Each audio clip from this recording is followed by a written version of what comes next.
Muy buenas tardes a todos. Yo soy, bienvenidos a los que me ven por las pantallas y a los asistentes a esta última mesa redonda sobre esta jornada de seguridad jurídica y custodia del territorio. Yo soy Carmen Rodríguez Pérez, que soy decana del Colegio Notarial de Murcia, y me acompañan en esta mesa Judith Flores Paredes, directora general de los Servicios Jurídicos y Coordinación Territorial de la Federación Española de Municipios y Provincias. Judith, además, ha ocupado diferentes cargos, pero es jefa de gabinete técnico, ha sido jefa de gabinete técnico de la Delegación de Gobierno de España en Asturias, concejala del Ayuntamiento de Avilés y diputada en la Junta General del Principado de Asturias.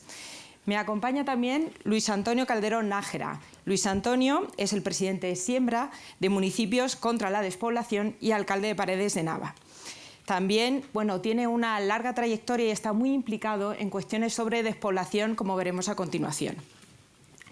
Me acompaña también Susana Gende Fili. Susana es psicóloga, técnica del Departamento de Estudios, Innovación Social e Infancia de la Cruz Roja Española y además es la representante de la Cruz Roja Española en la Red Europea de la Lucha contra la Pobreza y Exclusión. Conrado Jiménez Agrela, quien lo tenemos aquí, es el presidente de la Fundación Madrina. Conrado ha ocupado diferentes posiciones también y diferentes profesiones, entre ellas ha sido el responsable de mercado de capitales, bolsa y gabinete de presidencia en los grupos bancarios BBVA y Banesto Santander. Pero en 1999 dio un giro profesional y creó la Fundación Madrina para ayudar a las mujeres embarazadas y tras ella el proyecto Pueblos Madrina, de la que también hablaremos a continuación.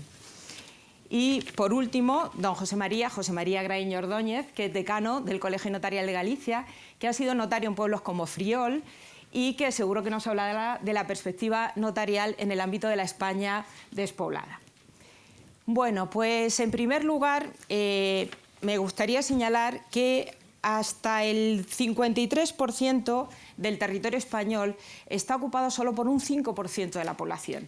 Este dato, que está tomado del informe de la Cruz Roja, del que seguro Susana nos hablará a continuación, pone de manifiesto la magnitud del problema o de la situación en la que nos encontramos, que afecta en realidad a todo el territorio nacional y que tiene vertientes no solamente políticas o económicas, como uno en un principio podría pensar, sino ambientales, culturales, sociales y de cohesión e integridad territorial.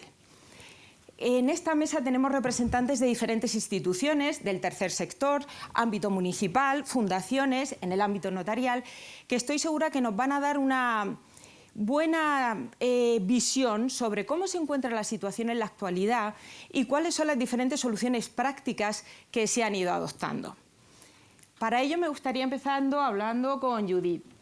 Sobre todo sabemos que la Federación Española de Municipios y Provincias actúa como un fuerte anclaje institucional y es un interlocutor muy potente con las diferentes administraciones públicas. Por eso me gustaría saber, Judith, cuál es la perspectiva de la Federación Española de Municipios sobre la cuestión. Sé que han desarrollado numerosos congresos y que hay una comisión sobre la despoblación. ¿Qué opinión y qué visión tiene la Federación? Muchas gracias, Carmen. Buenas tardes a todos y a todas. En el capítulo de agradecimientos a esta casa que me permite estar aquí con vosotros, a los compañeros y compañera de tertulia, que es realmente un regalo poder compartir con vosotros esta sesión. Comentabas y me preguntabas directamente por la perspectiva que tenemos desde la Federación Española.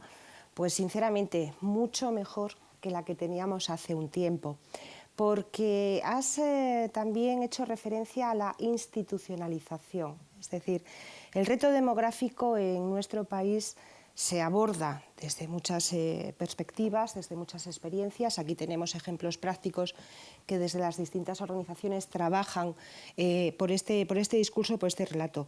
Pero es importante haber dado un paso tan importante como se ha dado con la institucionalización de este asunto, de este reto que tenemos como país. En primer lugar, desde el punto de vista orgánico. Por primera vez tenemos, desde ya el año 2017, con la Conferencia de Presidentes, tenemos órganos institucionales, en las más altas instancias, empezando por la Administración General del Estado, que se ocupan del tema del reto demográfico en nuestro país. Esto ha continuado, como sabemos, con los gobiernos sucesivos hasta el actual. Y además se ha incorporado también en la gestión pública de todas las instituciones y de todas las administraciones. Tanto las diputaciones, Luis lo sabe, que también es diputado provincial en Palencia, donde su diputación tiene un área específica de abordaje de este problema, y por supuesto en los ayuntamientos. Cruz Roja da un dato que es el que compartimos todos, es un dato geográfico y demográfico, que es el asentamiento de la población en una parte de la superficie nacional. Y hay otro que todavía da un salto superior y no es una buena noticia, y es que el 80% de nuestra población nacional, los 47 millones, vivimos en el 20% de la superficie. El desequilibrio se produce, por lo tanto, demográficamente y territorialmente. Hay un 80% de la superficie nacional que sufre este reto, este desafío, y por lo tanto es un aspecto que nos preocupa, especialmente a las entidades. Y yo añadiría, desde mi federación, desde mi organización, que nuestro mapa local, que todos sabemos que es complicado, es complejo, pero es tremendamente enriquecedor también por esa complejidad. Me gusta siempre recordar un dato, y es que España tiene 8.131 municipios, pero es que de ellos 6.700 municipios tienen menos de 5.000 habitantes y unos 4.000 municipios tienen menos de 1.000 habitantes. Y 1.200 municipios tienen menos de 100 habitantes. Esta es nuestra realidad geográfica, política y administrativa. ¿Es mejor? ¿Es peor? No, es nuestra realidad. Pero es con lo que tenemos que convivir, que afrontar y hacer posible pues, la articulación de un discurso, de un relato, de una institucionalización del problema que nos permita abordarlo desafiando y superando precisamente las disfunciones territoriales y poblacionales que sufre nuestro país, que por cierto no es ajeno al que sufren otros países del continente europeo y también de otras regiones mundiales, pero que sí que es un problema más acuciado porque en las últimas décadas, creo recordar, Luis, que en los últimos 30 años es donde más, digamos, se profundiza y se abre esta brecha disfuncional, territorial y demográficamente. Pues muchísimas gracias, Judith. Yo creo que nos ha puesto muy bien en contexto y nos ha aportado muchos datos para ver cómo se encuentra la situación en la actualidad y esa idea de la institucionalización de la que estábamos hablando. Luis Antonio es alcalde, como ya hemos dicho, de Paredes de Nava, y quiero ver la perspectiva del municipio. ¿Cuántos habitantes tiene Paredes de Nava? Bueno, ahora 1.900. ¿Cuál es la perspectiva de los municipios? Bueno, primero, como dice Judith, capítulo de agradecimientos. Muy buenas tardes a todos y muchísimas gracias por esta oportunidad al Ministerio, a la Fundación y al Consejo.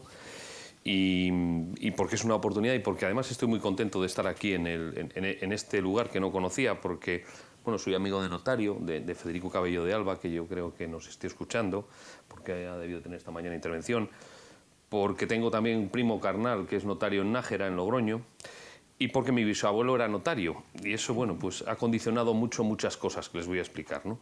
No solo fue notario, fue un hombre de su época, nacido en 1868, que se involucra en el asociacionismo agrario entonces, que trabaja en el despacho de Antonio Maura, pero que hace una tesis doctoral sobre la capacidad jurídica de la mujer, escrita en el siglo XIX, y un hombre al que varias generaciones han recordado por su bondad. Cuando saca el número 2 de su promoción a notarías, todos daban por hecho que iba a coger la notaría de la vacante en la ciudad de Granada, pero este hombre va y elige Paredes de Nava, que es el pueblo donde soy alcalde. Y eso pues, ha marcado muchas cosas, como les voy a explicar hoy. Es una profesión la suya, la de los notarios, que admiro, pero que además, desde el punto de vista de alcalde, soy consciente de la labor pública que llevan ustedes a cabo, de la dificultad técnica, por supuesto, de los efectos, del encaje en el territorio, pero es que además es un perfil profesional el de los notarios que tienen algo más. Son algunos de los últimos que tenemos frente a la despoblación.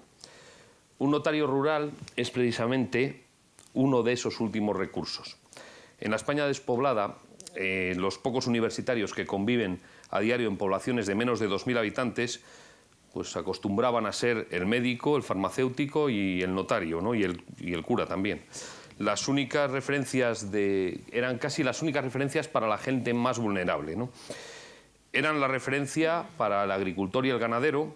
Ellos probablemente soñaban con que un día sus hijos alcanzasen esa posición que tenían los notarios. Esto está cambiando naturalmente, ¿no? Pero en cierto modo han sido durante generaciones el impulso, alguien que empujaba el ascensor social, ¿no? Una motivación que hacía que el niño se aplicase y que estudiase más. Por lo tanto, era algo pues muy bonito. Pero hasta aquí todo era precioso, hasta que nos encontramos con un problema añadido, acentuado en los últimos años, como decía Judith, que ni el farmacéutico, ni el notario, ni el médico, ni los 40 maestros que vienen todas las mañanas al colegio de mi pueblo, pues viven allí. Leí ayer en el periódico, precisamente, en el diario palentino, la siguiente noticia. En Castillo de Don Juan, un pueblo de allí, el 1 de marzo de 1922, justo hace un siglo, se anunciaba que estaba vacante la plaza de farmacéutico titular, con una asignación anual de 250 pesetas en concepto de residencia y 105 por suministrar medicamentos a 21 familias pobres. Bueno, pues aquí, en esos datos de hace 100 años, puede ser que radiquen algunas de las medidas fiscales que llevamos solicitando desde hace mucho tiempo en el medio rural. Pero ¿quién piensa en esto? O sea, habría que comenzar por incentivos potentes para los trabajadores públicos, precisamente, que viviesen en la localidad donde desempeñan su labor oficial, los médicos, los enfermeros, los auxiliares, los farmacéuticos, los veterinarios, los guardias civiles, los carteros, los del ayuntamiento y demás, ¿no?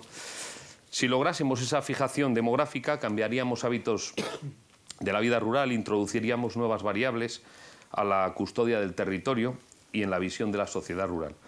Por eso llamó tanto la atención que un notario dejara uno de los lugares más bellos de España por un pueblo de esos de Castilla, de los abrigos negros y el barro. Y Alejandro Nájera, que así se llamaba, cambió Paredes por Granada y por eso soy yo ahora alcalde allí. Y aquí pasamos a otro pilar fundamental para combatir la despoblación, los alcaldes y los concejales, esta figura. Además de alcalde, presido una asociación que ya componen más de 50 municipios, cuyo objetivo principal es centrarse en las posibilidades de repoblación del territorio. Y ahora podemos pasar a cómo pueden esas instituciones reactivar el territorio.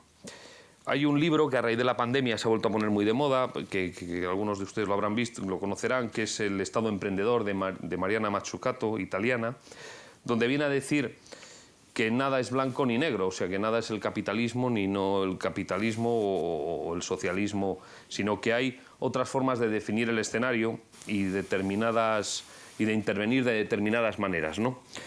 Visto desde el enfoque de un ayuntamiento, esa intervención es básica allí donde no llega la iniciativa privada, pero esto no es algo que estemos inventando ahora. La filosofía, por ejemplo, de Paradores Nacionales, donde se ubicaba en un edificio arquitectónico patrimonial de determinado valor, pero además se ubicaban donde las empresas hoteleras no llegaban, ¿no?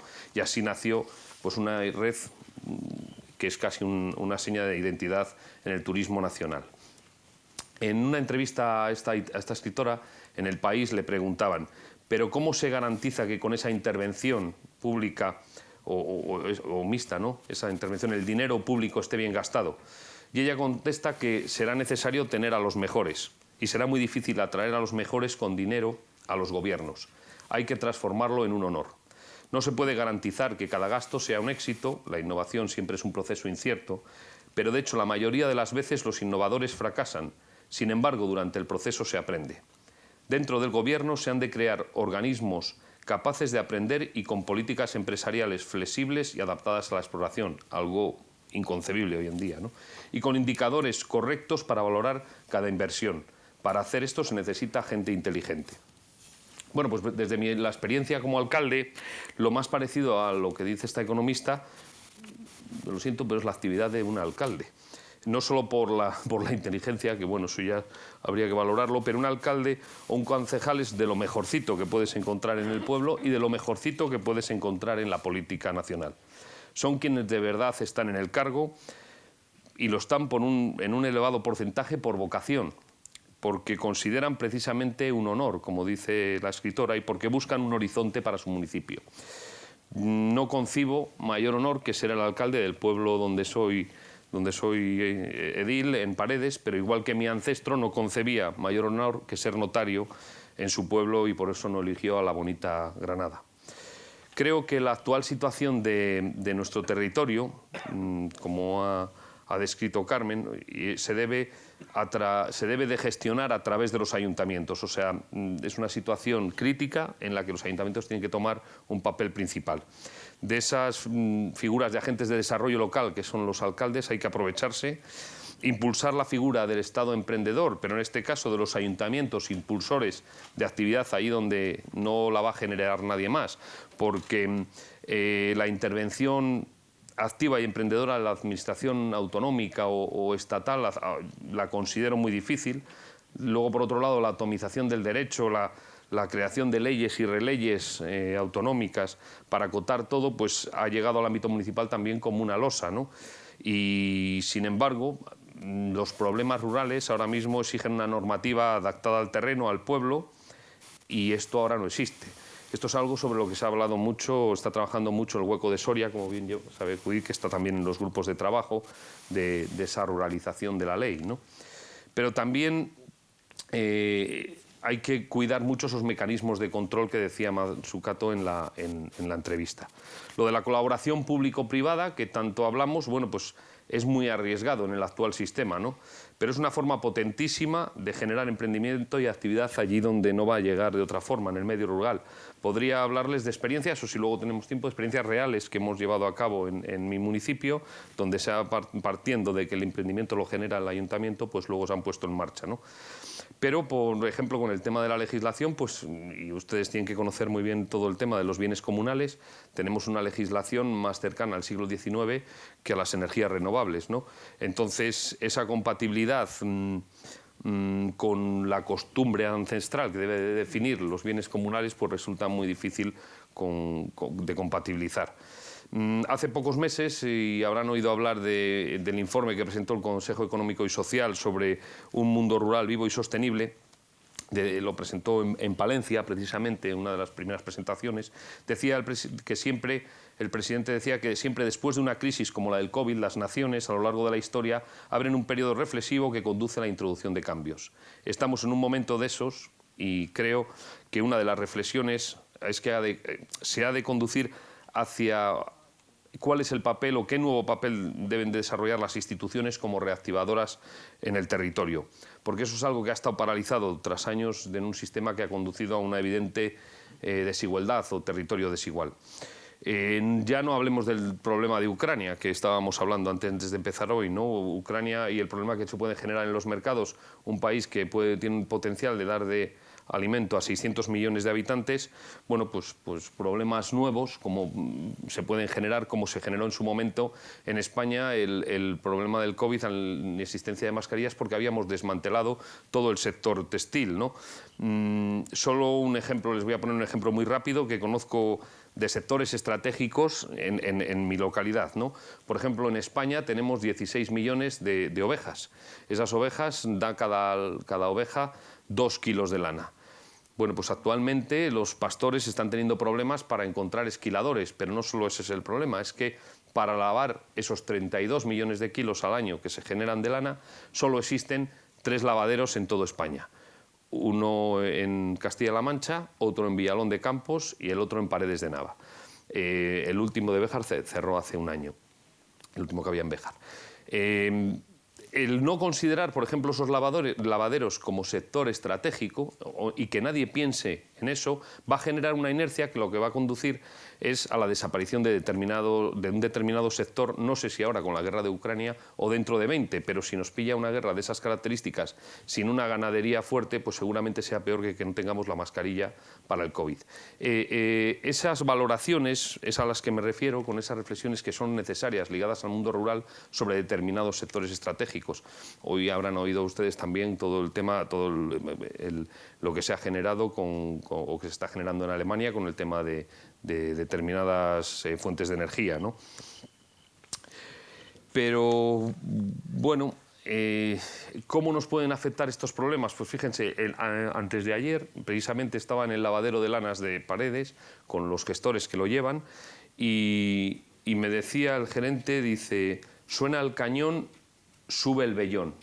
Esto es algo que tiene que venir de las guerras mundiales. Y dice, yo no sé qué habrá pasado, dice, pero acabo de mandar 2 contenedores a China de una lana que no es la lana que normalmente vendo, es la lana negra. Llevo sin vender lana negra muchísimo tiempo. Y me da que todo esto es para las mantas del ejército. O sea, cómo en una semana se han generado movimientos distintos y que afectan precisamente a esos sectores estratégicos del medio rural.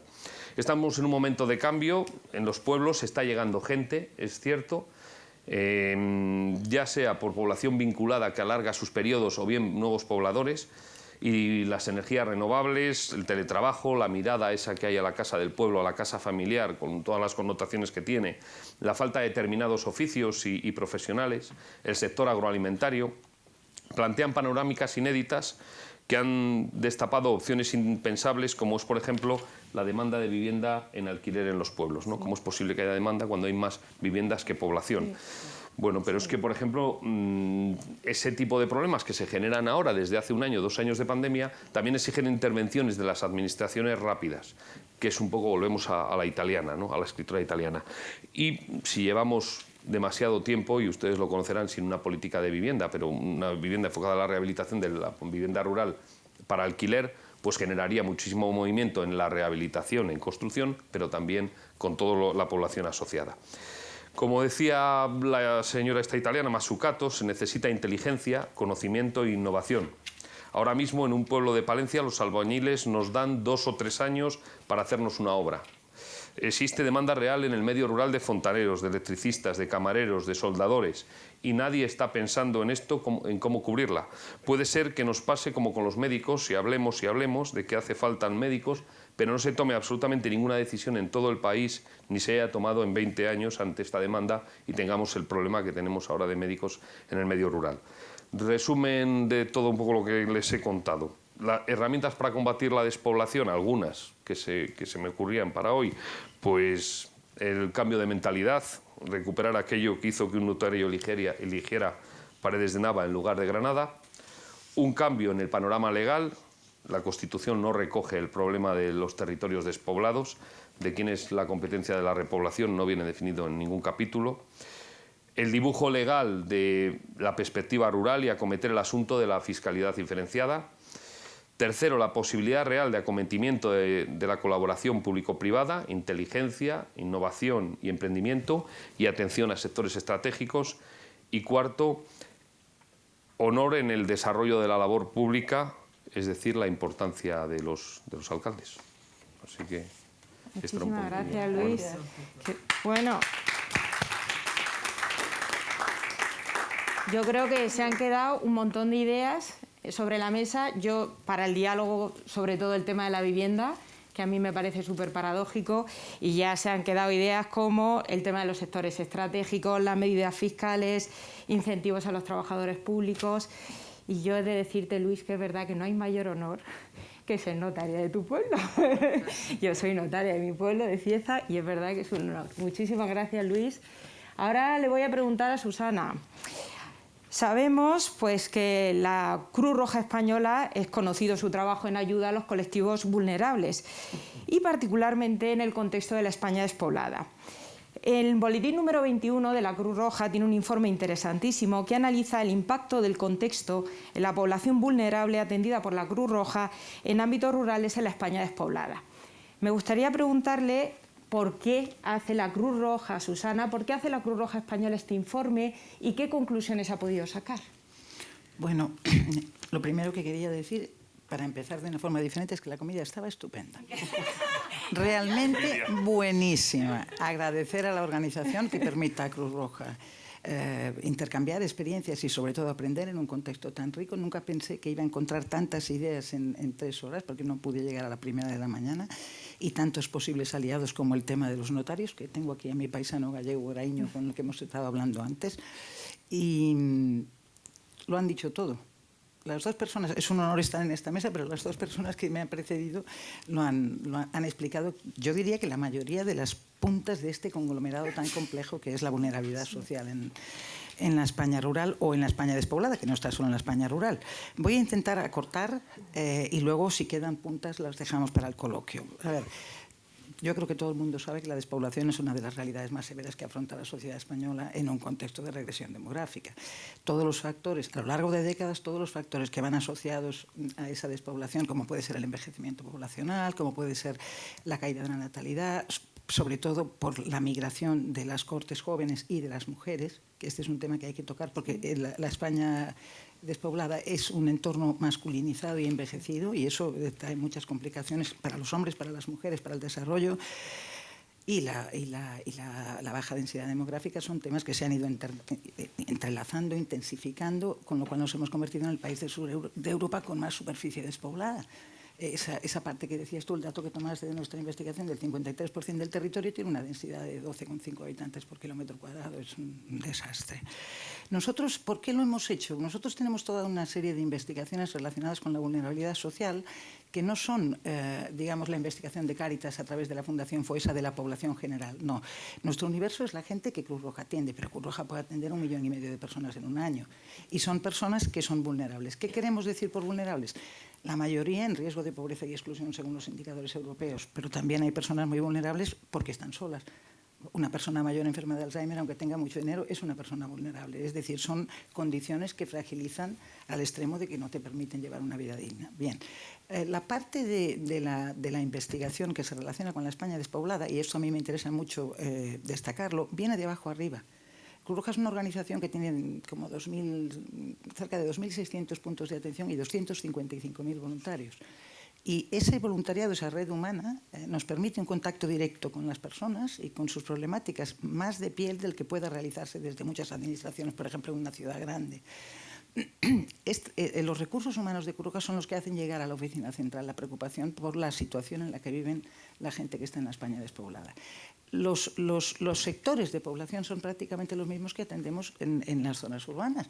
Es decir, atendemos mujeres víctimas de violencia de género, familias con problemas, personas en riesgo de pobreza y exclusión, población migrante sin papeles, refugiados, gente que busca protección internacional, jóvenes que no tienen futuro. Pero ¿qué pasa en un entorno en el que no hay servicios compatibles con la vida cotidiana, como es la España despoblada? Que eso multiplica la fragilidad de estas personas. Entonces, ¿nosotros qué queríamos sacar a la luz con esto? Desde la óptica de una organización humanitaria, contribuir al debate de la España despoblada, pero desde la vulnerabilidad social. Muchas de las cosas que hemos visto son aplicables a toda la población, por supuesto, y muchas de las cosas que hemos pensado, esto de las mascarillas es agobioso, muchas de las cosas que hemos pensado las han dicho ellos también. El análisis se parece mucho a la mayoría de los análisis que han hecho universidades, que han hecho instituciones públicas, pero sí hemos dado la voz a la gente. Yo cuando hablaba contigo ayer, tenemos un vídeo muy grande, como de media hora, en el que las personas... hemos estado en 8 comunidades autónomas en 11 zonas diferentes. Hemos estado en Galicia, en Asturias, en Castilla-La Mancha, en Castilla-León, en Aragón, en La Rioja. Estas personas nos contaban su historia. O sea, teníamos una chica que además era voluntaria en Cangas de Narcea, que era profesora en una escuela que hacía 1 hora y media de ida y 1 hora y media de vuelta diaria para dar clases en una escuela por carreteras de montaña. Y era una persona que, bueno, no tenía más fragilidad que esa y encima era voluntaria de Cruz Roja, pero es que eso son muchas horas y mucho riesgo, ¿eh? Bueno, lo hemos hecho para contar a todos los actores que hay en la España despoblada, que son todas las administraciones de cualquier nivel y de cualquier sector, porque todas tienen algo que decir, por supuesto la empresa privada, por supuesto los legisladores y por supuesto las organizaciones del tercer sector, e incluso las universidades, que es lo que nosotros vemos ahí. ¿Cómo lo hemos hecho? Hemos hecho un informe cualitativo, no hemos hecho una investigación cuantitativa, porque los datos los tienen ya. Entonces, las metodologías cualitativas lo que hacen es analizar el contexto y el sentido social y ver cómo éste afecta a las personas. Aparte que en una problemática tan interrelacionada, con temáticas tan diferentes como puede ser la despoblación, da mucho más juego escuchar a la gente y hacer los grupos focales. Y bueno, hemos analizado en Asturias, Galicia, Castilla-La Mancha, Castilla-León, Aragón, La Rioja, Extremadura y Madrid a través de grupos focales que han tenido participación de 213 personas, personas que la Cruz Roja atiende, parte personas que son fuerzas vivas de los sitios donde hemos estado, personas que tienen emprendimientos, alcaldes, alcaldesas, y luego hemos hecho entrevistas semiestructuradas a 19 personas expertas en envejecimiento poblacional, en tema de industria, con lo cual hemos hecho como un compendio bastante completo. Claves. La España despoblada es un entorno envejecido y masculinizado. Voy a hablar del tema de la mujer, porque no suele salir, y las mujeres en el rural son las primeras en abandonar. Son las primeras que se marchan. 2 de cada 3 personas que se van de un pueblo son mujeres. Y esto pasa por la falta de oportunidades, por el tema de la conectividad, pero también por la persistencia de roles de género mucho más encallada de lo que puede ser en un ámbito urbano. Por ejemplo, las tareas de cuidado de hijos e hijas, del entorno doméstico y son absolutamente mayoritarias la carga para las mujeres. Aquí hay un indicador que no es de Cruz Roja, es de un clúster de empresas españolas, donde están las más importantes, que se llama Closing Gap. Closing Gap es cerrando la brecha. Ellos han hecho un indicador que mide la brecha de género, el coste de oportunidad de la brecha de género en la economía española. Entonces resulta que el último se refiere al rural y la brecha de género en el mundo rural le resta un 3,1% al PIB del país. Entonces nosotros miramos, la temporalidad del empleo femenino en el rural es del 60,9%, la de los varones del 52%. El trabajo parcial, las tasas son del 13,9%, casi el 14% para las mujeres y el 5% para los hombres. Nosotros estamos a la cola de Europa en cuanto a lo que es la inclusión del talento femenino en el mercado rural. El 65% de las personas que trabajan en explotaciones agrarias son hombres. Es un empleo muy masculinizado. El trabajo de las mujeres siempre se consideró como una mera ayuda familiar, incluso en las explotaciones agrarias, que no tiene reconocimiento económico ni social. Y eso tiene que ver con las pensiones que cobran las mujeres del rural también. Y la titularidad de las explotaciones suele ser de varones, en concreto el 67%. Pero es que incluso cuando la titularidad es de la mujer, la gestión es de un hermano o de la pareja. Sin embargo, nosotros hemos visto que en el ámbito del emprendimiento hay muchas mujeres emprendiendo, especialmente en el turismo rural. Luego hay otra cosa que no se ha hablado aquí, que es una de las claves de la España despoblada, son los movimientos de población. Si os fijáis, hay emigraciones, inmigraciones, movimientos circulares y estacionales con todo el tema de la agricultura, vida familiar y laboral que no se desarrolla en el mismo municipio, personas que se empadronan en una ciudad nodo, con lo cual sus impuestos los pagan ahí y luego van a dormir al pueblo, con lo cual el pueblo se queda sin ese dinero, familias que tienen una segunda vivienda y van a pasar allí la temporada de verano y es una población que dinamiza la economía local, pero también consume. O sea, pagar el agua en un pueblo, la distribución y la depuración la pagan entre muchos menos vecinos. Luego llega la bandada de veraneantes y se producen unos pollos con perdón del 9,5. Luego están jóvenes que migran al finalizar la educación secundaria. Hasta la secundaria, bueno, entre escuelitas que admiten niños de distintas edades, que requieren un seguimiento pedagógico mayor, con temas de los traslados, de los horarios, hay muchas complicaciones, pero a partir de la secundaria es tremendo y la gente se marcha. Y cuando se marcha no vuelve, porque no encuentra sitio para poner en práctica lo que haya estudiado. Y luego están las personas mayores que tienen que emigrar del pueblo a la ciudad cuando se quedan solas y necesitan unos cuidados determinados que allí no pueden tener. Ya os digo, los perfiles son similares a los de los urbanos, pero el entorno es lo que lo hace más precario. Es como un círculo vicioso. La pérdida de servicios para la vida cotidiana y el despoblamiento son como la pescadilla que se muerde la cola porque influyen uno en el otro. Hay una cosa que toda la gente nos ha dicho, que es que cuando se hacen políticas no se consulta a la gente que vive allí. Y que es un mundo muy heterogéneo. Siendo la España despoblada, no es lo mismo la de pueblos de Asturias que ahora viven de la riqueza de las pensiones de los que han sido mineros, que lo que puedas encontrar en un pueblo de Castilla. Entonces a la gente no se le da voz, a la gente no se la escucha. Y las políticas se construyen de arriba abajo, en vez de abajo arriba. No tienen en cuenta esa heterogeneidad. Con el tema de lo que son subvenciones y acceso a fondos, y eso lo sabréis los alcaldes y las personas que están con este tema, para los pequeños productores y empresas los requisitos de acceso hasta ahora eran inasumibles. Hay muchas dificultades de gestión y lentitud, burocracia en la concesión de las ayudas y no se concede importancia a la política local. O sea, esto para nosotros debería pivotar desde lo local y con una coordinación de todo el resto de las administraciones. Y al final lo local es lo que está más desprovisto. Bueno, os he comentado antes la barrera educativa, sobre todo al pasar a la universidad o a la formación profesional. Los servicios sociales es un drama, porque tienen una parte del recorte que han sufrido con las políticas de austeridad, tienen una dotación completamente insuficiente, y los servicios sociales son claves para temas de dependencia, para temas de violencia de género. Entonces lo que se dedican es a priorizar las emergencias y postergan todo lo que se refiere a la prevención, que es muy importante en servicios sociales. Están en las cabeceras de comarca, los profesionales se desplazan a los pueblos 1 o 2 veces en semana, también tienen una complejidad para gestionar por las regulaciones distintas, participan todos los niveles administrativos, en fin, que es una buena pelota para resolver. Aquí tiene un papel muy importante las organizaciones sociales. Luego los servicios sanitarios, todos hemos oído hablar de que este no tiene ambulatorio, han cerrado el servicio de pediatría. El transporte crea muchas dificultades, los servicios de especialistas están en las cabeceras de comarca, el desplazamiento a hospitales, pues bueno, los transportes públicos tienen muy baja frecuencia, las ambulancias se contratan con carácter temporal, el radio de actuación es muy grande, el personal sanitario no reside en los pueblos, lo decía él antes, hay un 40% de los 30.000 médicos de atención primaria que ejercen en localidades de menos de 1.000 habitantes, pero la media de edad está entre 50 y 55 años y los jóvenes no quieren el rural. Con lo cual en 10 años, entre traslados y jubilaciones, hay una cobertura muy insuficiente de transporte, correos y mensajería. Eso agrava la vulnerabilidad de la gente y dificulta el emprendimiento. Y luego está el tema de la vivienda, que eso es como atómico. O sea, porque, o bien porque los herederos no se ponen de acuerdo y dejan caerse la casa, o bien porque no ha habido política de vivienda pública en el rural, más que para hacer, digamos, alojamientos rurales, que eso paradójicamente ha encarecido los otros alojamientos, o bien porque si tú quieres alquilar una casa tienes que hacerte cargo de las reformas porque muchas casas están en mal estado, hay una situación de pobreza energética flagrante, mucho más en el rural que en, o sea, el perfil de la persona afectada por la pobreza energética en el rural es una persona mayor que vive en una casa grande y con un consumo energético muy bajo. Y hay picos de morbilidad y mortalidad asociados a enfermedades cardiorrespiratorias en invierno muy importantes por este tema. Es que lo de la pobreza energética es otra cosa. Y para condicionar una casa, bueno, hay sitios donde siguen utilizando braseros con todos los riesgos que esto conlleva. Y, bueno. Ya. Bien. Los inmigrantes temporeros, ojo, y las condiciones en las que viven, la brecha digital, que es una cosa tremenda, porque la brecha digital no se produce solo porque no llegan, sino se produce por la falta de competencias y por la falta de dinero de la gente para comprar dispositivos.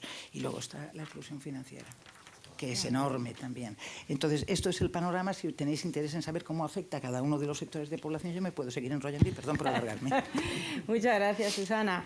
Varias cosas se han quedado también. Yo creo que la importancia de la política local, el tema de las mujeres y emprendimiento, el tema de la exclusión financiera, de la que también me gustaría hablar después, y el tema de los movimientos de población. En ese sentido, me gustaría hablar con Conrado, porque el proyecto de los pueblos Madrina precisamente busca un lugar con futuro a mujeres y familias con hijos en situación económica desfavorecida. ¿Cómo lo veis desde la Fundación Madrina? ¿Qué movimientos están haciendo? Sí, bueno, pues muchísimas gracias a todos. Estoy aprendiendo muchísimo. En el fondo, bueno, gracias también por la presentación. Bueno, soy biólogo molecular, trabajé en el Centro de Biología Molecular, que también eso me da un cierto expertise en cuanto a hacer también, no solamente el trabajo diario, sino intentar construir sobre bases, que me parece muy interesante todo lo que apunta Cruz Roja, también el alcalde y la Federación de Municipios. Estoy encantado porque eso nos va a permitir seguramente llegar a más municipios que en este momento necesitamos. ¿Qué es Fundación Madrina? Pues siempre digo que soy un torpe hombre que ha aprendido mucho de mis madres. Trabajamos especialmente lo que es infancia y maternidad vulnerable. Infancia, mujer y maternidad vulnerable. Es decir, consideramos, o sea, pasé del mundo financiero de las empresas a la empresa más importante que tiene un país, que considero que es la familia, y a la CEO de esa familia, que es la mujer, que es la madre. Por eso, desde Fundación Madrina se le ayuda, se le empodera, se le apoya y se le acompaña.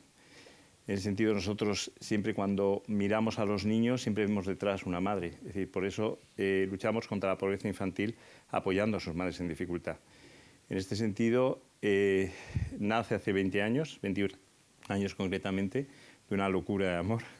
No teníamos ningún medio y lo único que hicimos fue iniciar pues un banco de alimentos que le llamamos Banco El B, donde se da, es el único, yo creo que en España y en Madrid, donde estamos ayudando a cerca de 100 instituciones a dar alimentación e higiene de bebé.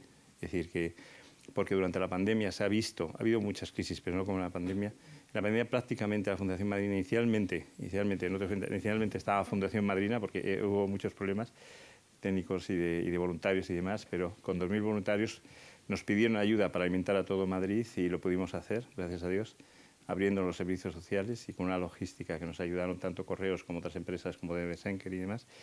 Y efectivamente había muchos niños y han nacido muchos niños con falta de nutrición. Y eso en España, es decir, en España. Y falta de atención sanitaria. Todo estaba cerrado. Nosotros tenemos también voluntarios que son médicos, tenemos atención clínica, sanitaria, y hemos hecho cerca de 2.000 actuaciones pediátricas y ginecológicas, es decir, porque muchas de ellas no tenían ecografías hasta dar a luz o no tenían seguimiento pediátrico. En este momento sigue habiendo, y de hecho esto no existe salud universal, desgraciadamente, porque en fin, se está limitando muchísimo toda esta situación debido a poner impedimentos de que tienes que estar 3 meses y demás, y en este momento, esta mañana, por ejemplo, la pediatra nuestra ha atendido a muchos niños que no se les atiende en los centros de salud. Bueno, pues eso se configuró la primera cola del hambre, que además era kilométrica, porque hemos llegado a atender 4.000 familias diarias. Hemos atendido a través del call center que tenemos cerca de 350.000 familias llamadas de emergencia, tanto de sanitarias como alimentarias, de riesgo alimentario, cuando ningún teléfono de la Administración estaba cerrado. Es decir, la Administración lo que ha respondido es con el cierre administrativo, es decir, toda la Administración estaba cerrada. Y entonces, lo único es que estábamos en las instituciones, que estábamos dando alimentos, dando ayuda y apoyo psicológico. Incluso hemos tenido, desgraciadamente, alguna mujer que se suicidó, alguna madre. Pero bueno, esas colas del hambre, que llegaron a 4.000, incluso muchas de ellas familias jóvenes, madres que llegaban, lloraban, y cuando llegaban a pedir los alimentos, hiperalimentos, pues llegaban y no sabían ni qué pedir, decían, deme lo que sea, llorando. Había que estar allí para verlo. Pues bueno, hemos podido atenderles, gracias a Dios, y bueno, pues también de otras partes de España hemos podido mandar alimentos, sobre todo leche, pañales, leche maternizada, cereales, etcétera. Las personas que estaban en situación de calle, que son madres gestantes, tenemos pisos y residencias de acogida donde atendemos a madres. La madre más joven que hemos acogido tiene 11 años, 12 años española, es decir, para que veáis, por el embarazo adolescente es muy significativo y nosotros atendemos, somos especialistas en eso. Pues también violencia de género, pero violencia también motivado por abandono de la pareja, la responsabilidad de la pareja de abandonar a la mujer cuando está embarazada. También trata de personas, es decir, mujeres que han sido vendidas, y no solamente nigerianas, sino españolas, vendidas por su propia familia, ¿no? Es decir, todo eso configura un poco lo que es el arcoíris, incluido todo el tema de formación y empleo de lo que hace Fundación Madrina, ¿no? Con una población de unos 350.000 familias aproximadamente. Entonces, esas colas del hambre en este momento, o desde el año pasado, se están transformando, mediados del año pasado, en familias sin techo. Es decir, ya hay una burbuja de deuda, tanto desde el punto de vista no solamente energético, sino de alquileres y demás, que eso la Administración, y con el ingreso muy vital, es que, como antes decía, es ingeniería social que se hace desde despachos calientes que no tienen ni idea de lo que es la realidad social. Por lo tanto, han fracasado absolutamente todas las ayudas sociales. Por lo tanto, en la Fundación llegaban las familias que no les llegaba ningún tipo de ayuda, a pesar que tenían derecho a ella, y porque ha habido un problema, y es el movimiento que ha habido de unos alojamientos a otros que han impedido el empadronamiento. El empadronamiento en España es mucho más importante que incluso tener un DNI o tener un permiso de residencia. Entonces, pues si no, no tienes absolutamente nada. Fundación Madrina ha estado empadronando, esta mañana ha estado empadronando a 5 personas, a 5 madres, 5 niños. Eso todavía se está dando. Entonces, esas familias que vienen sin techo, pues la solución que les hemos estado dando es, efectivamente, como ha comentado el ponente, pues es los pueblos. Es decir, estamos deslocalizando lo que es la pobreza desde lo que son las urbes, y hay que entender todo este movimiento migratorio, que efectivamente es un componente, está muy feminizado, es decir, las migraciones empiezan con mujeres, como en este momento, igual que con Ucrania en este momento son principalmente mujeres y niños. Pues empiezan con eso, pues lo que estamos es deslocalizando esa pobreza. Incluso estamos realojando familias de Cañada Real, ¿no?, que también nos han pedido ayuda. Pues nosotros este proyecto en los pueblos, en entorno rural, surgió hace 18 años con un proyecto muy bonito que es de Abuelos Madrina. Nosotros eran unos abuelos que no podían tener hijos y nos pidieron un niño para adoptar. Nosotros dijimos que teníamos el kit completo, que era madre con niño, y ya tenemos en Extremadura, no sé si hay aquí alguno de Extremadura, me parece que había uno, no sé si ya se ha ido. En Hervás, pues tenemos unos abuelos que adoptaron una madre gestante que ahora ya tiene 18 años y han formado familia. Es un proyecto precioso que también nosotros realizamos, es decir, no solamente el realojamiento en pueblos, sino que no queremos que los abuelos ni los niños estén institucionalizados. El entorno es la familia. Por lo tanto, nosotros pedimos familias para acoger, incluso familias que llamamos hogares madrina, para acoger a esas madres solas, madres con hijos, que lo único que necesitan es un pequeño apoyo. Nosotros tenemos pisos donde institucionalizamos, pero lo que queremos es que el entorno natural sea la familia, y muchas de ellas van a ese entorno. Y entonces los pueblos, pues es un proyecto que iniciamos hace, pues un poco más tarde, hace 10 años, pero sobre todo con otro perfil, poblaciones inmigrantes y demás, que todavía han sobrevivido, se han afianzado en los pueblos, pero a raíz de la pandemia pues han surgido miles y miles de familias. Tenemos una lista de espera de 800, con familias numerosas, porque los niños no pueden sobrevivir en las ciudades. Es decir, las ciudades los han excluido. Tenemos propietarios de viviendas donde dicen que no aceptan ni mascotas, ni niños, ni embarazadas. Es decir, eso lo dicen. Entonces, ¿qué es lo que pasa? Que una madre gestante o una madre con niño a cargo, menor, no la aceptan en ningún piso, no puede alquilar, aparte que han subido. O sea, hay una burbuja inmobiliaria en este momento, que todo eso ha afectado, fijaros, sumando lo que son paro más ERTES, más autónomos en cese de actividad, aproximadamente 1 de cada 4 familias en España, un 25%, han sido vulnerables, han sido tocadas por la pandemia. 1 de cada 7 de ellas, 1 de cada 10, perdona, en extrema pobreza.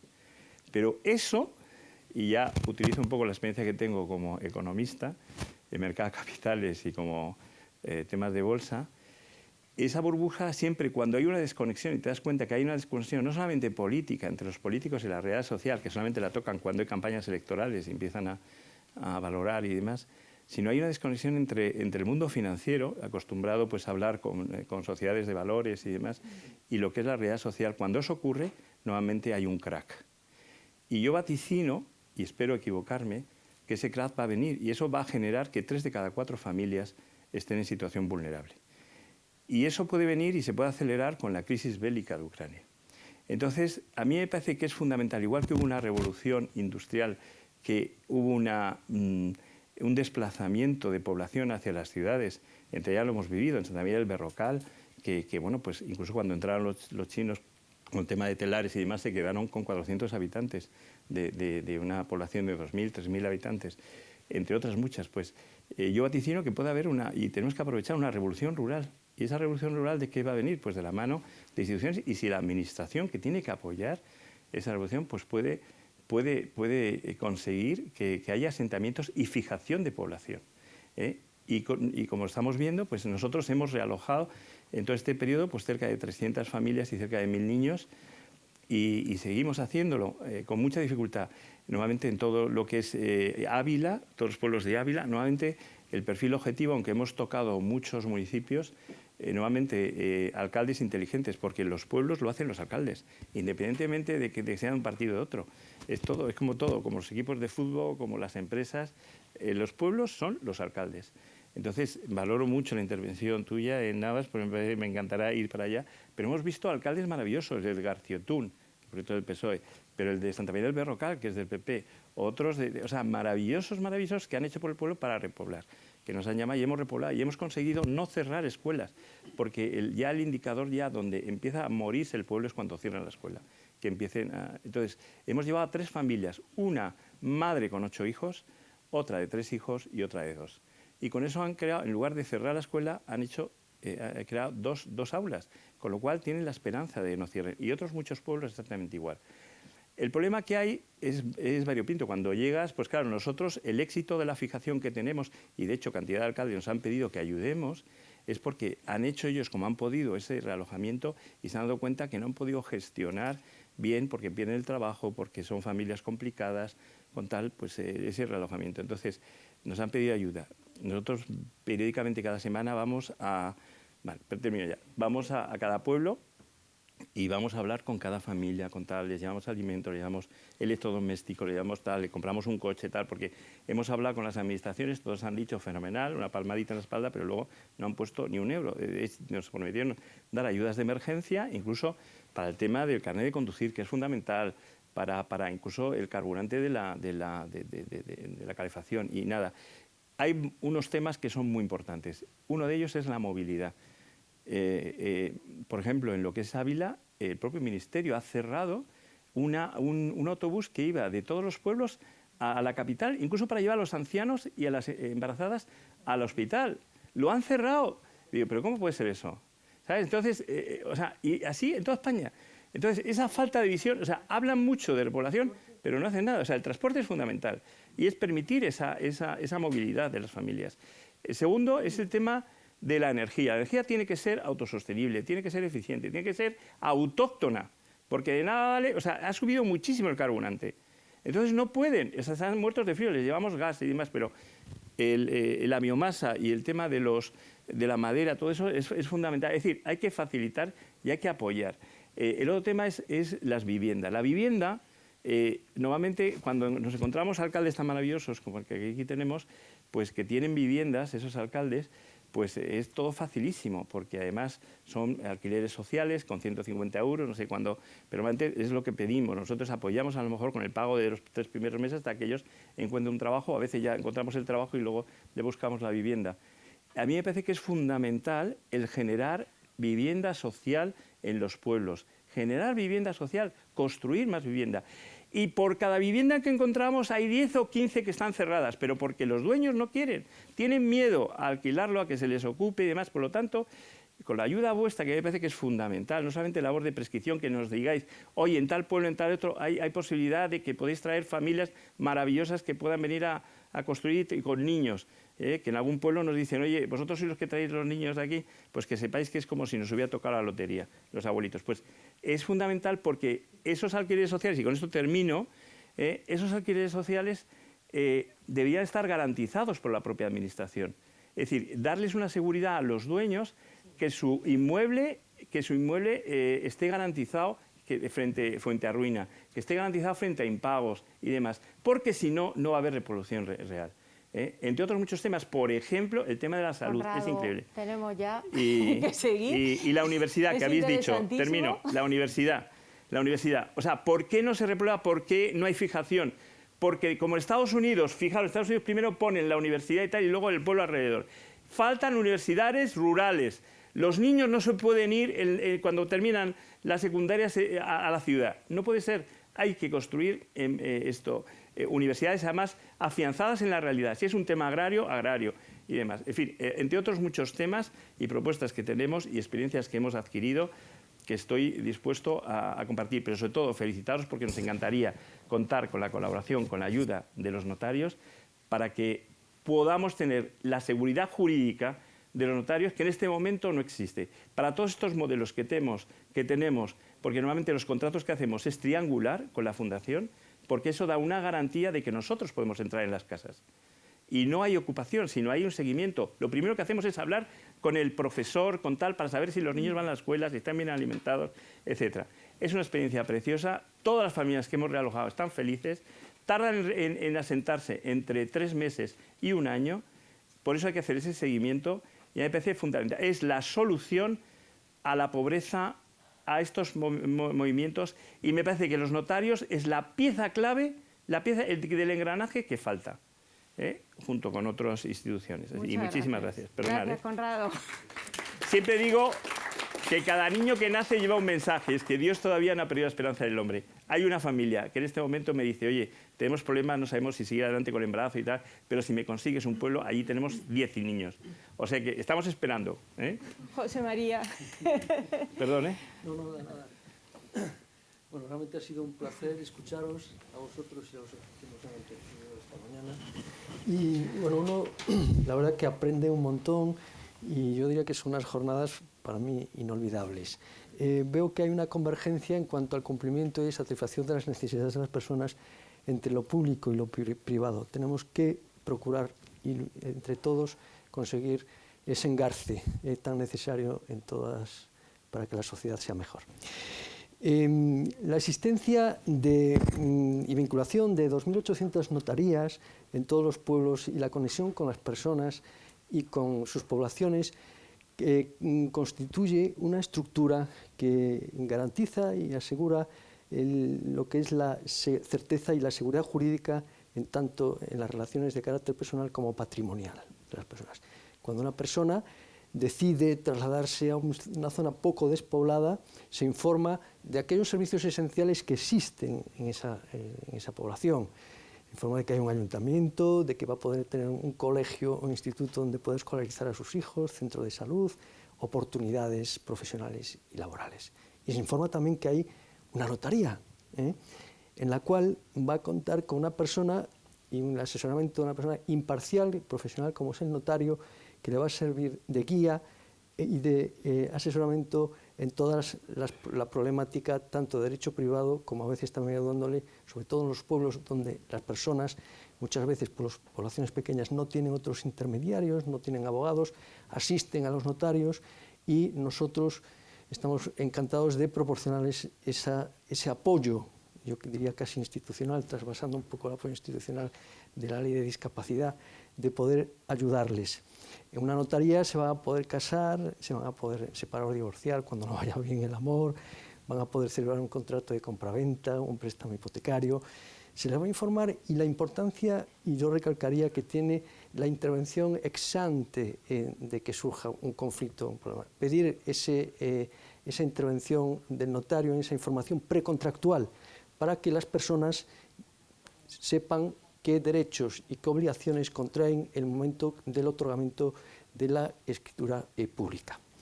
Desde el punto de vista ya del asesoramiento empresarial, delante de las personas que van a un pueblo, pues van a tener esa necesidad de que se les explique, pues si quieren hacer un emprendimiento empresarial, cuál es la forma societaria, participar en una cooperativa, una sociedad agraria de transformación, otros instrumentos jurídicos que les puedan ayudar en ese emprendimiento que van a tener.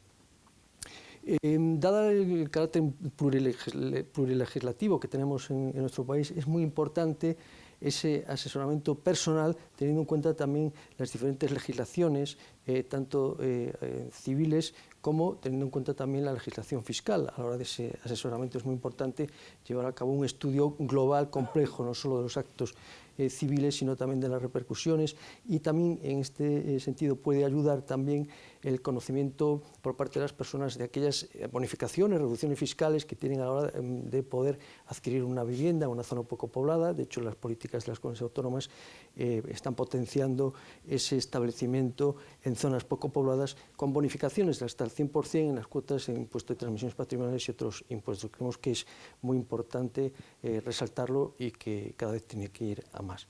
Desde el punto de vista de la política del Consejo General de Notariado, me gustaría resaltar aquí unos últimos convenios, y se está trabajando con las empresas de microfinanzas al efecto de establecer y buscar aquellas entidades financieras que puedan proporcionar aquellos créditos en unas condiciones más ventajosas para las personas vulnerables, facilitando de esta manera la inclusión social. Pensando también ya en las nuevas tecnologías, es de resaltar también la apuesta que ha hecho el notariado desde hace muchos años por la digitalización, lo cual facilitará mucho a aquellos jóvenes emprendedores a la hora de poder hacer el teletrabajo ya en un sitio, una zona poco despoblada, lo que es llamado el portal del ciudadano, en el cual van a poder hacer gestiones, van a poder escoger su notario, con el cual va a poder formalizar su préstamo hipotecario o establecer una videoconferencia, o en el supuesto de que la normativa se apruebe también de poder llegar a constituir una sociedad también vía telemática, pero siempre con la presencia del notario en ese asesoramiento. Creemos que es la esencia del notario, es estar con las personas informándoles, tanto presencialmente como si es a través de plataformas online. ¿Cómo vamos de tiempo? Quiero tener una última ronda, o sea que si te parece... Sí.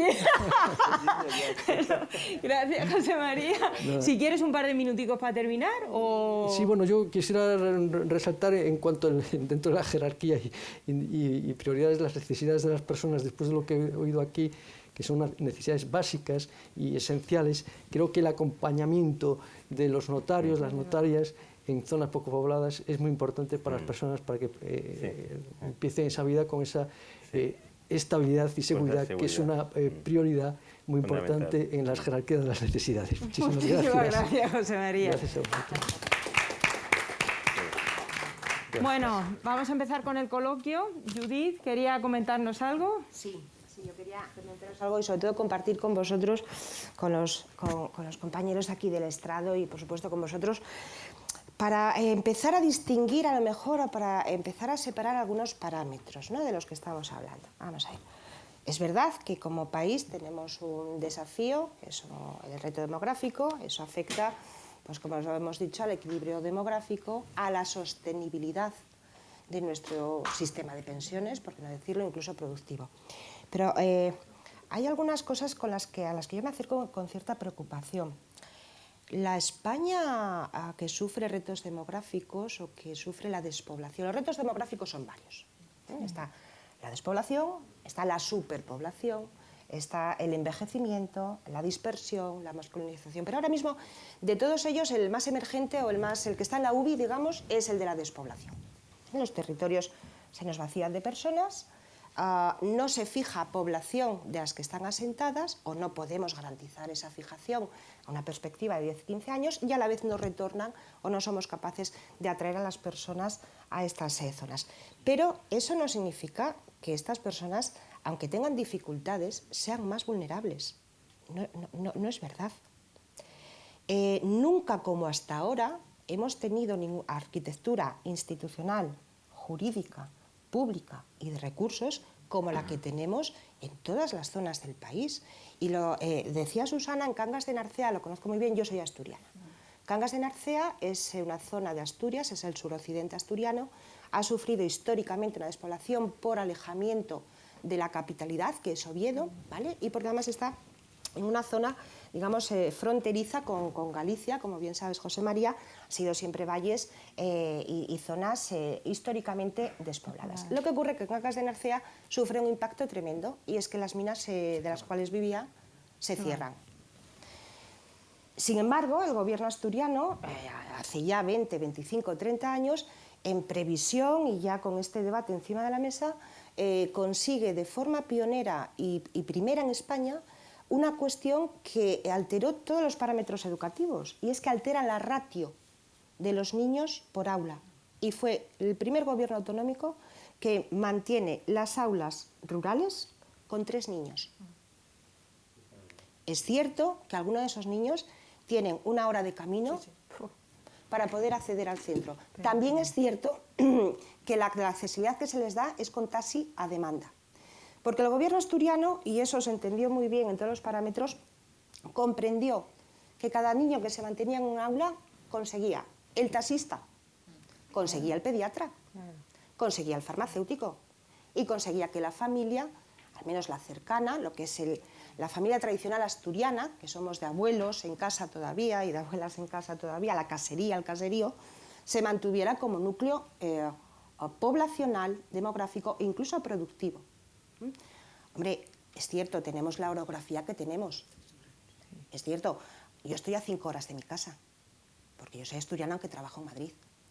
Lo que ocurre es que lo que tengo que procurar como institución pública, que estas zonas y estas personas, al menos las condiciones en las que puedan acceder a esos servicios públicos, sean las menos, digamos, gravosas posibles. Porque Cangas de Narcea tiene un hospital comarcal. Pero es que su transporte sanitario no solamente es por ambulancia, tiene un helicóptero medicalizado que coloca en 15 minutos a un hospital de referencia a los casos más graves, incluidos algunas de las patologías que podamos pensar, bueno, las cardiópatas y demás. Quiero decir, los territorios que sufren la demografía, es cierto, pueden tener más dificultades, pero no son más vulnerables. De hecho, en la pandemia se ha demostrado que habéis sido más resistentes, más resilientes y habéis atendido mucho mejor que lo que estaba pasando aquí en Madrid. Lo decía Conrado, enlazo con eso. Pasamos aquí la pandemia todos, creo que todos hemos pasado aquí la pandemia, menos los que habéis tenido la suerte de no pasarla aquí. Y con los alcaldes y alcaldesas que estabais trabajando a pie de cañón, subidos algunos a los transportes públicos para llevar los alimentos, las medicinas, los abastecimientos, ocurría que en menos de una semana aquello estaba más o menos normalizado y estabilizado. Y aquí no. Aquí no. Quiero decir, O sea, los territorios tienen dificultades, perfecto, pero no por eso son más vulnerables en sentido negativo o un sentido penalizador. Eso yo quiero dejarlo más o menos equilibrado, porque la arquitectura, decía José María, la arquitectura institucional y legal de nuestro país es complejo, es verdad, tenemos una plurilegislación, una pluricompetencia y es obligación de todas las administraciones cogobernar, encontrarnos en una gobernanza compartida para poder solucionar estos problemas y estas dificultades. Ahora bien, sí. Ya nos tenemos que ir de tiempo. Sí. ¿Alguna intervención más? Lo y digo, preguntas que no sé si me va a dar tiempo. Las preguntas, sí, esas son las más enriquecedoras. Son las más enriquecedoras. Con lo cual, quiero decir, institucionalmente estamos, creo que en mejores condiciones, en mejor situación para poder afrontar estas circunstancias. Tenemos un problema que no solucionamos desde las instituciones. Nos morimos y no nacemos más, ¿eh? Y no nacemos más. El problema de mi tierra en Asturias es esa. Con una buena renta, con un buen nivel de servicios públicos, con un buen nivel de atención a las personas, con una buena accesibilidad en los transportes, pero el problema es que no se produce un crecimiento vegetativo positivo. A ver, ¿quieren más intervenciones, preguntas? A ver, ¿quién quería preguntar? Susana quería hablar también. Susana me había dado también la palabra. No es por llevarle la contraria, ni muchísimo menos a Judith, pero nosotros lo que hemos visto, incluso en Asturias, es una falta de servicios importante. Entonces, si tú no puedes fijar población si no tienes servicios. No puedes. Si no tienes médicos disponibles, si no tienes un transporte adecuado, si no tienes una escuela, si no tienes... No puedes. Y si no tienes una vivienda en condiciones. Entonces, lo primero que tiene que haber son servicios y después población. Y aquí se ha interpretado exactamente al contrario. Entonces, una persona, una familia, un ser humano no puede vivir en un sitio en el que no tiene los servicios. Ha habido un abandono institucional potente. Lo que hay ahora es una recuperación de la conciencia de lo que puede suponer esa riqueza de ese territorio y un impulso importante. Y yo creo que ahí sí que vamos a avanzar. Pero durante muchísimo tiempo eso se ha ido recortando, y tú no puedes atraer población nueva a un sitio donde la gente no tiene un contenedor de emociones y de familia como puede ser la vivienda, donde si tiene que ir, porque vale que pueda haber un helicóptero que te lleve, pero yo tengo un coordinador local en Asturias, además por la zona de Cangas, que nos contaba las tragedias de la gente para llegar al hospital. Y eso me lo han contado a mí. Entonces, si no tienes servicios, no puedes vivir. No, Susana, que no es una cuestión de polemizar, sino que es una cuestión probablemente de visiones que pueden ser compartidas y que estamos obligados a tener las visiones... Todas a la vez. Todas las visiones. Todas a la vez. No, yo lo que quiero decir es, quiero ser capaz de trasladar es lo siguiente.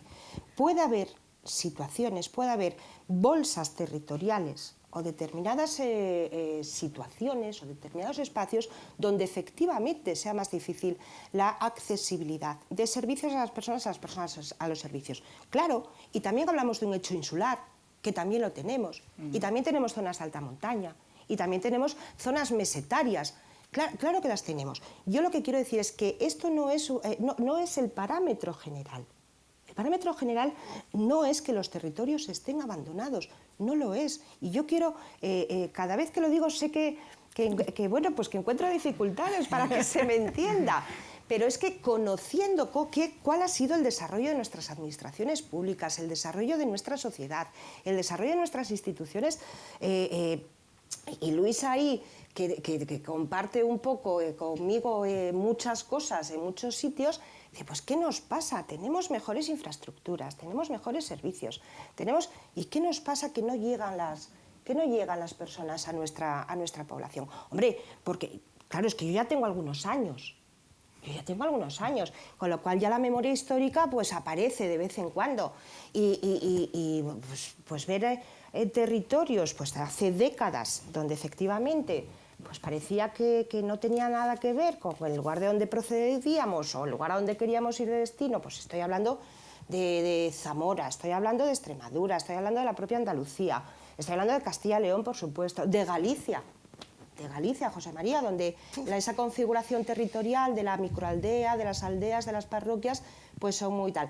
Bueno, pues yo insisto, en alguna cosa habremos avanzado. En alguna cosa habremos avanzado. Pero además es que no tenemos personas. No tenemos personas en los territorios. Y el problema que tenemos es que de nuestra superficie nacional, el 80% de los 47 millones de habitantes que somos, vivimos en el 20% de la población. Y en esta comunidad en la que estamos viviendo y donde hoy convivimos, aquí en Madrid Centro, o Madrid Ciudad, perdón, 3,5 millones de personas, es que en Robregordo hay 47 personas.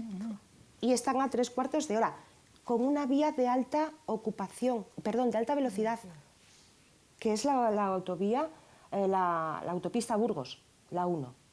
Con lo cual, algo la ordenación territorial habrá tenido que ver. La ordenación territorial y urbanística algo habrá tenido que ver. Porque Francia, con problemas muy similares, esto no lo sufre, porque ha entendido que las ciudades intermedias, lo que llaman las ciudades intermedias, ha podido articular todo el país. Pero ocurrió que tenemos un Estado autonómico, porque hemos decidido constitucionalmente que así sea. Y las comunidades autónomas han decidido que tienen competencias en ordenación territorial. Sí. Y han decidido que el modelo, durante estos últimos 40 años, ya ha sido fallido en este aspecto, es policéntrico. Y anular. Hay un centro y donde se puebla, se superpuebla, de tal manera que los anillos circundantes y las coronas desaparecen. ¿Tienen por ahí preguntas? Sí, hola, buenas tardes. Pedro. Yo creo que comparto, estoy en desacuerdo con algunas de las cosas que habéis comentado, pero creo que os habéis dejado una parte de la perspectiva de esta situación que es muy importante, o a mi juicio la más importante, que es la cuestión de crisis territorial y de abandono territorial. Entonces, la despoblación es un parámetro más.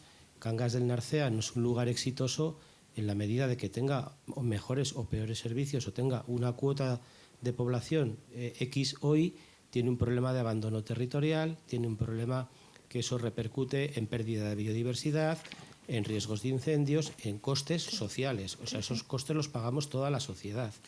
Entonces, yo es un poco lo que he echado en falta de las intervenciones de hoy, de esta tarde, y precisamente un poco, que es el tema vertebrador de la jornada, echa en problema la visión territorial asociada a la despoblación, que es la falta de oportunidades para las personas de desempeñar trabajos en el medio rural. Y eso, vivo en un pueblo de menos de 1.000 habitantes, y tengamos mejores o peores servicios, eso es un problema.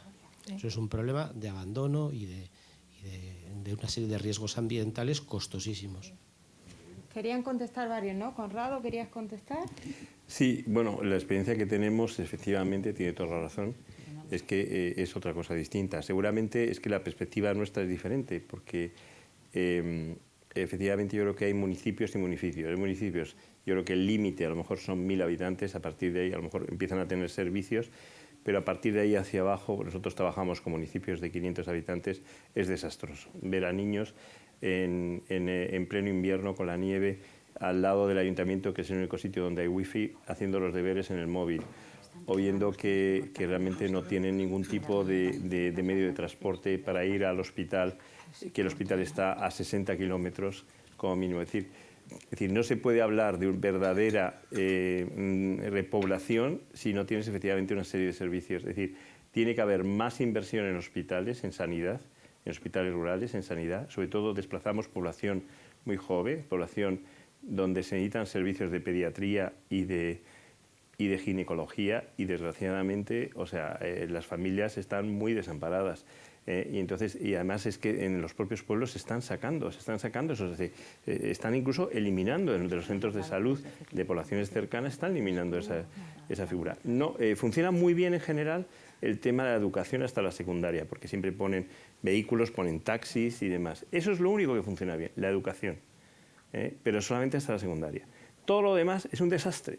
Pero un desastre es un desastre. Es decir, seguramente tenemos toda razón. Es decir, a partir de 1.000 habitantes, población de 1.000 habitantes, hay más servicios. Pero lo que es realmente la España despoblada, que necesitan no morir, eso desde luego existe una situación incluso de dar oportunidades de empleo. Nosotros lo que hablamos siempre son con empresas de servicios para dar, decimos, tenemos aquí una persona que puede dedicarse a lo que es labores de dependencia, es decir, personas mayores, porque hay abundan personas mayores, el cuidado de personas mayores, de limpieza, de hostelería. Pero ¿verdad? Perdona, sí. Tenemos que ir terminando. Venga. Me gustaría que Luis, si tiene algo que decir, José María, que no han hablado, Luis, bueno, habéis hablado, pero en la segunda ronda no. Muy rápido, ya lo ha comentado Judith, hay un tema fundamental que son las ciudades intermedias. En el panorama de la despoblación, ahora mismo la situación es tan alarmante que para que siga un pueblo adelante como el mío tiene que tirar la capital. Si la capital empieza a bajar de población, empieza a perder oculistas, empieza a perder oncólogos, se genera un nivel ya tan grave, es tan rápido la decadencia que afecta a todo el territorio. Por lo tanto, y es una actuación, la de las ciudades intermedias, ya sea en capital de provincia o determinados centros de servicios, hablamos de ciudades de 80, 100.000 habitantes, pero en las que es fundamental, yo pienso que unas intervenciones a nivel, o sea, un planteamiento a nivel nacional de la actuación en esas ciudades, porque con determinadas intervenciones, imaginemos una universidad, potenciar la universidad agraria, pero a lo mejor son 500.000 estudiantes, ya se genera una dinámica que puede evitar la decadencia absoluta. Entonces, ahora mismo yo creo que el planteamiento urgente, yo soy de un pueblo de 1.900 habitantes, pero entiendo que la intervención urgente nacional es en las ciudades intermedias. Digamos, y otra cosa que no viene en Constitución, porque eso además en un congreso de despoblación lo escuché, la Constitución, el mayor problema que hay ahora mismo en España pues es y no viene reflejada la solución en la Constitución, cosa que sí que viene para determinados problemas territoriales, periféricos, donde sí que está la solución. Pero en el problema actual yo creo que exige una recapacitación directa y rápida de actuaciones en ciudades intermedias. Muchas gracias. José María, ¿quieres añadir algo para cerrar? Me parece interesante, que hay que procurar las políticas de vivienda, potenciarlas en estos ámbitos, me parece fundamental, y sobre todo aprovechar también los programas de ayudas comunitarias en este sentido, no solamente la rehabilitación, política de rehabilitación, sino política de construcción de viviendas sociales que permita, sobre todo a los migrantes, poder tener un sitio donde puedan vivir, porque eso es lo que generará después los otros servicios. Más vivienda social y más seguridad jurídica, en las viviendas que en este momento están vacías. Si es que los municipios tienen viviendas vacías donde los propietarios no quieren, y los alcaldes insisten y los propietarios no quieren. Y es porque prefieren vender que alquilar. Si se le da esas seguridades, lo hacen. Bueno, un debate muy vivo. Yo quiero dar las gracias a todos. Tenemos que cerrar ya, ojalá pudiésemos seguir. Muchísimas gracias a los que nos ven, a los que están aquí, y va a concluir ya las jornadas. Y le digo a Óscar que por favor suba a Óscar Prada, que es el que va a concluir. Muchísimas gracias a los ponentes. ¿Salgo por ahí? Sí.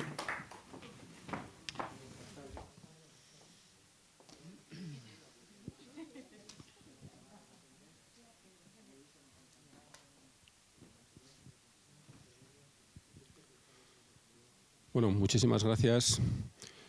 Ha llegado el momento de dar cierre a las jornadas, que como hemos podido comprobar, hemos tenido la osadía de abordar una temática prácticamente inagotable, de enorme trascendencia territorial, humana, social, económica, pero que creo que estaréis de acuerdo, estarán todos de acuerdo, que se han dado pasos importantes, gracias a la hospitalidad del Consejo General de Notariado y a su valentía, a esa manera de trabajar desde el acuerdo, que es lo que caracteriza la custodia del territorio, es lo que caracteriza a los montes de socios, es lo que caracteriza al ser humano cuando es capaz de construir, que es lo que hemos hecho a lo largo de cientos de años, en el medio rural y después en el medio urbano, que es derivado del primero.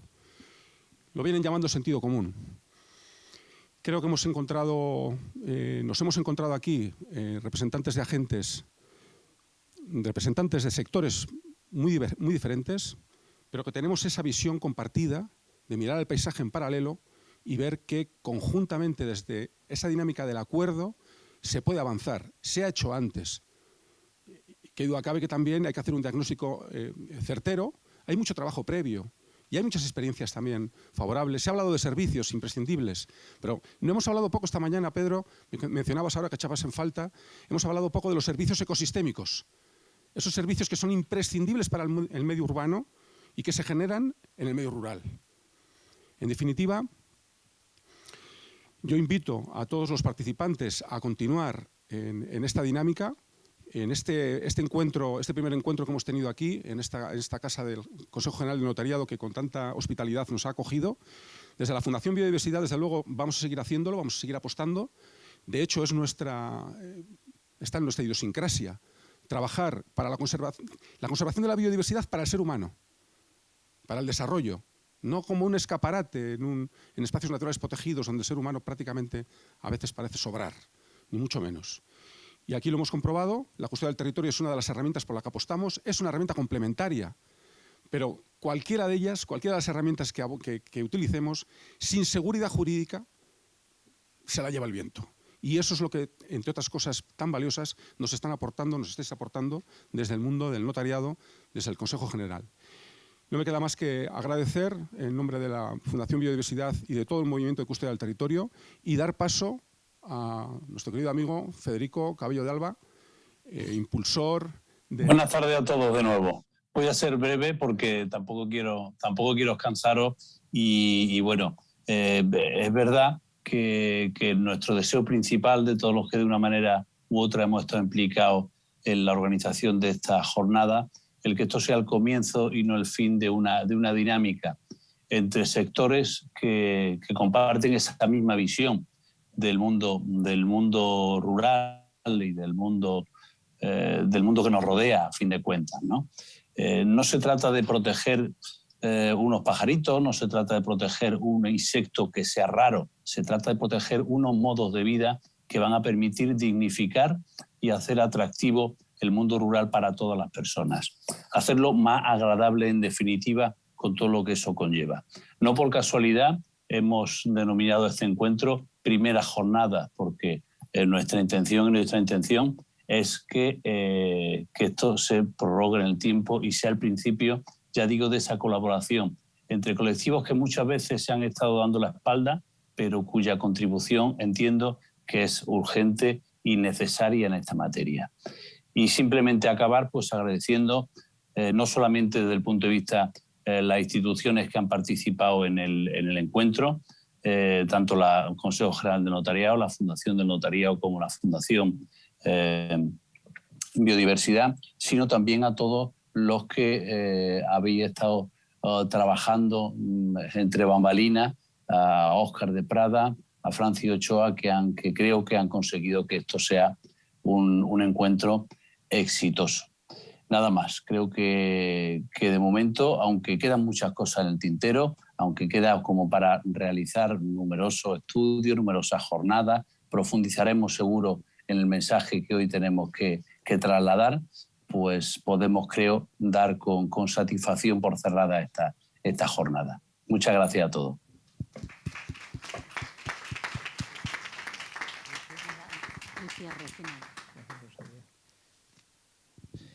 Bueno, para mí el cierre final lo han hecho Óscar y Federico, pero simplemente reiterar el agradecimiento por estas jornadas que me han parecido interesantísimas. Mientras escuchaba a quienes intervenían, se me venían ideas, quizá erráticas, pero la verdad es que necesitamos el colaborar todos juntos y el objetivo es estupendo, es muy necesario y creo que desde el punto de vista de los notarios, pues estas jornadas también nos abren los ojos sobre algunas cosas que quizá podamos aportar para que todo esto sea una realidad.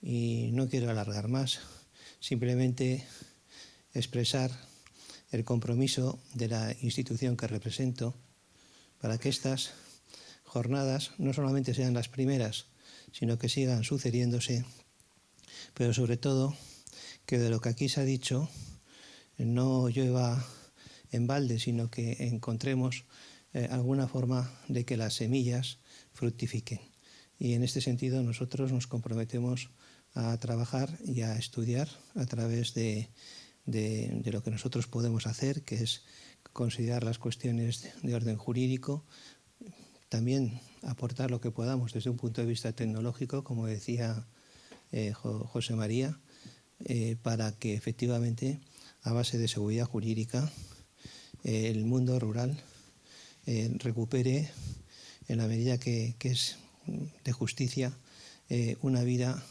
plena y total para el bien de España.